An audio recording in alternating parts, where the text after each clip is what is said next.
दीप अमावस्येच्या पावन निमित्ताने संत सद्गुरू बाळूमामा यांच्या दर्शनासाठी श्री क्षेत्र आदमापूर येथे लाखो भाविकांची मोठी गर्दी झाली। पहाटेपासूनच मंदिर परिसरात दर्शनासाठी भाविकांच्या लांबच लांब रांगा लागल्या होत्या। दिवसभर मंदिर परिसर, मुख्य रस्ते आणि पार्किंग क्षेत्र भाविकांच्या गर्दीने फुलून गेले होते। भाविकांची संख्या मोठी असल्याने आदमापूरकडे येणाऱ्या प्रमुख मार्गावर वाहनांच्या लांबच लांब रांगा लागल्या। काही ठिकाणी 4 ते 5 किलोमीटरपर्यंत वाहतूक मंदावल्याचे चित्र पाहायला मिळाले।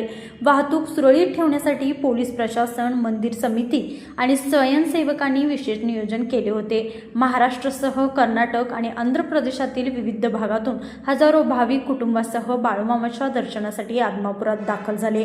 भाविकांच्या उपस्थितीमुळे संपूर्ण परिसर भक्तिमय वातावरणाने भारावून गेला होता। बाळूमामा महाराज की जय च्या जयघोषाने मंदिर परिसर दुमदुमून गेला। दीप अमावस्येच्या निमित्ताने बाळूमामाच्या गाभाऱ्याची आकर्षक विशेष सजावट करण्यात आली होती। डाळिंबाच्या फळांनी केलेली अनोखी सजावट भाविकांचे विशेष आकर्षण ठरली। ही सजावट पाहण्यासाठीही भाविकांची मोठी गर्दी झाली। मंदिरात दिवसभर दर्शन, पूजा अर्चा आणि विविध धार्मिक कार्यक्रम सुरू होते। भाविकांनी भक्तिभावाने दर्शन घेत बाळूमामाच्या चरणी आपली श्रद्धा अर्पण केली। दीप अमावस्येनिमित्त श्री क्षेत्र आदमापूर येथे झालेली लाखो भाविकांची उपस्थिती यंदाच्या धार्मिक सोहळ्याचे विशेष आकर्षण ठरले।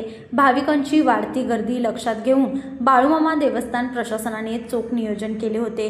पोलीस, मंदिर समिती आणि स्वयंसेवकाच्या सहकार्यामुळे दर्शन व वाहतूक व्यवस्था सुरळीत ठेवण्याचा प्रयत्न करण्यात आला।